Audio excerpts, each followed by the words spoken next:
días moi interesantes, porque quen máis quen menos está de vacacións ou preparando esa viaxe vacacional. Moitas casas, moitos pisos, apartamentos van quedar baleiros. Hai que ter moito coidadiño. Por iso contamos hoxe con Óscar, con ese cerralleiro que nos vai a asesorar para poder viaxar tranquilos.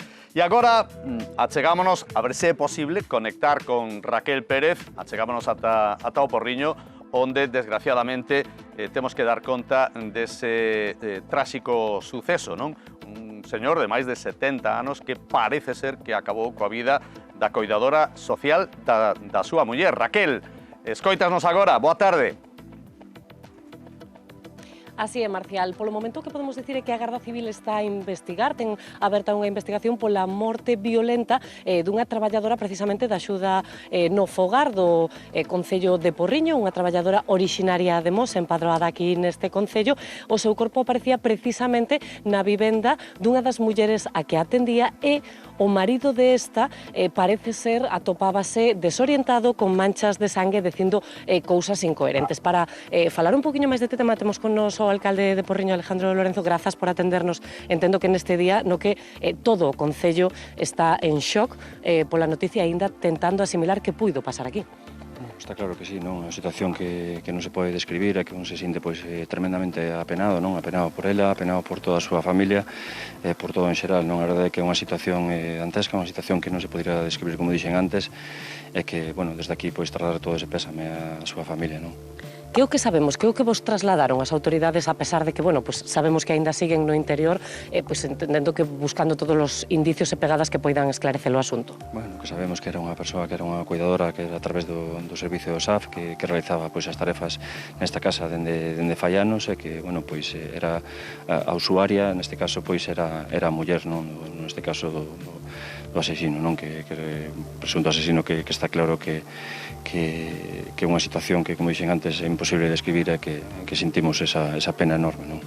Falamos dunha muller duns 48 anos, esta traballadora, que atendía precisamente, como dicías, a muller deste matrimonio, un matrimonio que ambos andarían nos 70 e algo anos. Ela padecía unha enfermidade incapacidante, de aí esa necesidade de axuda. A él nun principio non se lle coñecía enfermidade nin nada que puidera explicar o acontecido.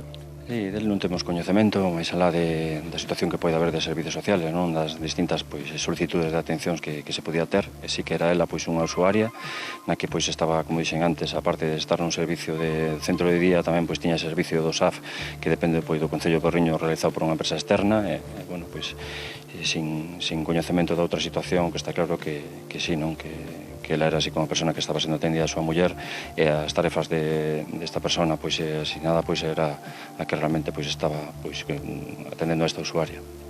Que o que sabemos agora mesmo da situación de ambas persoas deste matrimonio? Creo que ela foi trasladada a un centro de día.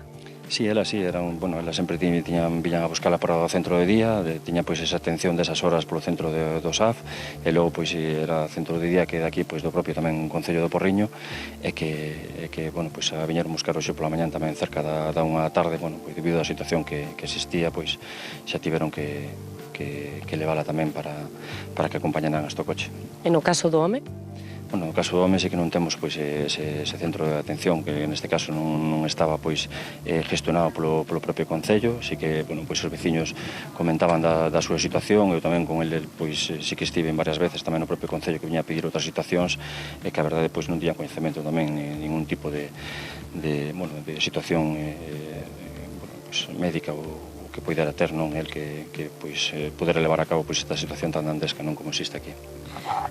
Obviamente hai que esperar a que a policía, a Garda Civil fagan todas as pesquisas necesarias para esclarecer o asunto.